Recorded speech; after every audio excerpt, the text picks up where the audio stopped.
মৌলভীবাজারের কমলগঞ্জ উপজেলায় নবম শ্রেণীর এক শিক্ষার্থীর মর্মান্তিক মৃত্যুকে কেন্দ্র করে উত্তাল হয়ে উঠেছে তার শিক্ষা প্রতিষ্ঠান।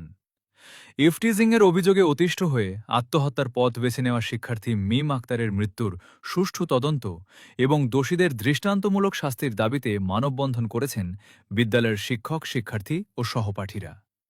বৃহস্পতিবার সকালে মাধবপুর উচ্চ বিদ্যালয় প্রাঙ্গণে আয়োজিত এই মানববন্ধনে অংশ নেয় শতাধিক শিক্ষার্থী। এ সময় তারা বিভিন্ন প্রতিবাদী প্ল্যাকার্ড ও ব্যানার হাতে নিয়ে দায়ীদের দ্রুত গ্রেপ্তার ও আইনানুগ শাস্তির দাবি জানায়। মানববন্ধনে বক্তারা বলেন, একজন শিক্ষার্থীর নিরাপদে বিদ্যালয়ে যাওয়া ও স্বাভাবিক জীবনযাপন নিশ্চিত করা সমাজ ও রাষ্ট্রের দায়িত্ব। ইফটিজিংয়ের মতো সামাজিক ব্যাধির কারণে আর কোনো শিক্ষার্থীর প্রাণ যেন ঝরে না পড়ে, সেজন্য কার্যকর পদক্ষেপ গ্রহণের আহ্বান জানান তারা। শিক্ষার্থীদের অভিযোগ, দীর্ঘদিন ধরে ইফটিজিংয়ের শিকার হচ্ছিলেন মিম আক্তার। সেই মানসিক যন্ত্রণা সহ্য করতে না পেরেই তিনি আত্মহত্যার মতো চরম সিদ্ধান্ত নিতে বাধ্য হয়েছেন বলে তাদের দাবি। মানববন্ধনে অংশগ্রহণকারীরা ঘটনার নিরপেক্ষ তদন্ত, প্রকৃত দোষীদের দ্রুত আইনের আওতায় এনে দৃষ্টান্তমূলক শাস্তি নিশ্চিত করার পাশাপাশি ভবিষ্যতে এমন ঘটনার পুনরাবৃত্তি রোধে প্রশাসনের কার্যকর উদ্যোগ কামনা করেন। এ ঘটনা এলাকায় শোকের ছায়া নেমে এসেছে। একই সঙ্গে বিচার ও নিরাপদ শিক্ষার পরিবেশ নিশ্চিত করার দাবিতে স্থানীয়দের মধ্যেও বাড়ছে ক্ষোভ ও উদ্বেগ। মেয়ে সানোয়ারের কারণে মরছে। হে প্রত্যেক দিন আমার বোনকে ডিস্টার্ব করতো, স্কুলে আইতে দিত না। হে মিমর ছবি ছাড়ছে সোশ্যাল মিডিয়াত, ছাড়িয়াই তারে ভাইরাল করছে। মিমে শরম পাইয়া আত্মহত্যা করছে বিষাইয়া। মিমে আমরারে কইছে হসপিটাল যে সময় তাই রাখছেন তখন বক্তব্য দিছে, তার কারণে হে আইডিয়া খারাপ ভিডিও বানাইয়া ছাড়ছে। প্রত্যেকটা স্কুলের দেওয়ালে দেওয়ালে তার নাম দিয়া, মিমর নাম দিয়া হে খারাপ খারাপ লেখা তুইছে। প্রত্যেকটা দিন হে ডিস্টার্ব হতো। আমার বোন যে শান্তি মতো স্কুলে পড়তে দিছে না, তার কারণে আমার বোন আজকে মাটি চলে গেছে। আমার বোনের প্রত্যেকটা শাশুর দাবি চাই, আমরা বিচার চাই, তার ফাঁসি চাই। হে আমরা তার কারণে আমার বোন দুনিয়ায় ছাড়িয়া গেছে। তার মা বাপে তারা প্রশ্রয় দিয়ে তো খারাপ বানাইছেন, তারা বাড়িতে প্রত্যেক দিন বিচার দিয়ে দেওয়া হইতো। আমার শাস্তি চাচা সবে বিচার দিয়েছেন, তারা বাড়ি তারা কোনো বিচার করছে না।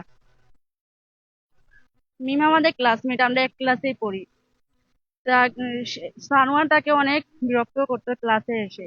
আমাদের ক্লাসেও সে আমাদের পাশে ক্লাসের রুমের পাশে আসতো। মিমকে বলতো ক্লাসের বাইরে এসো। মিম ক্লাসে চুপচাপ বসে থাকতো। আমাদের ক্লাসে আসলে সানোয়ার আমরা বলতাম ক্লাসে আসছো কেন, সে বলতো মিমের সাথে দরকার আছে। সানোয়ার তাকে অনেক বিরক্ত করতো, রাস্তাঘাটেও অনেক বিরক্ত করতো সানোয়ার তাকে। মিম আত্মহত্যার মূল কারণ সানোয়ার তাকে অনেক বিরক্ত করতো।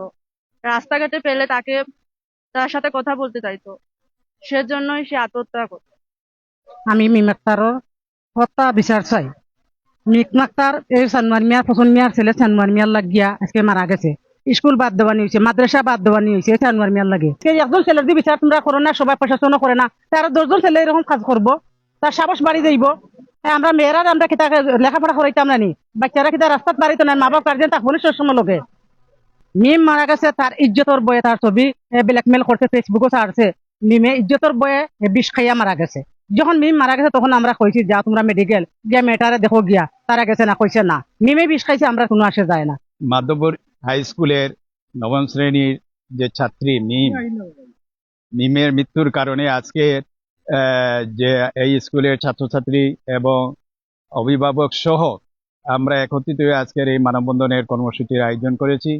স্কুলের নিরাপত্তার জন্য, যাতে আর মিমের মতো কোনো ধরনের ইফটিজিংকারীর কারণে যাতে আর আমার দ্বিতীয় কোনো মহিলা বা ছাত্রী এই ধরনের আত্মহত্যা না করতে পারে।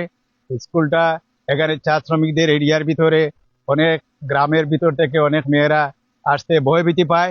এই মিম হত্যাকারের মৃত্যুর পরে আমার প্রায় মেয়েরা এখন ভয়ে আতঙ্কিত হয়ে বাড়ি ঘরে বসে আছে।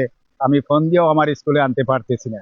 যাতে দ্বিতীয়বার এই ধরনের কোনো ধরনের অঘটন না ঘটে, প্রশাসনের কাছে আমার জোরালো দাবি থাকবে এই ধরনের কর্মকাণ্ডে যারা জড়িত যাতে সঠিক তদন্তের মাধ্যমে সঠিক বিচার হোক, এবং এর জন্য যদি ফাঁসি হইতে হয় আমাদের স্কুলের নিরাপত্তার জন্য, তাও আমাদের কোনো আপত্তি নেই। আমি চাই আমাদের স্কুলের লেখাপড়ার পিছনে যাতে কোনো ধরনের বখাটে কোনো ছেলেরার কারণে যাতে আমার নিরীহ ছাত্রীরা যাতে আর কোনো ধরনের নির্যাতিত হইতে না পারে। মিম সে নবম শ্রেণীতে পড়ে। তো আমরা যে আজকে একত্রিত হয়েছি এটা নিতান্তই আমাদের ব্যথিত করে। যে একজন শিক্ষার্থীর নিরাপত্তা কোথায়, আমি আসলে এ নিয়ে আমরা আতঙ্কিত হয়ে গেছি।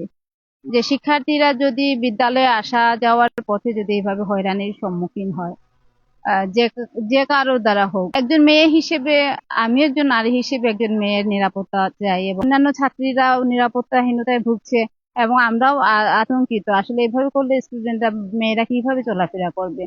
এটার একটা সুষ্ঠু বিচার তো অবশ্যই আমি চাই, আমরা সবাই চাই।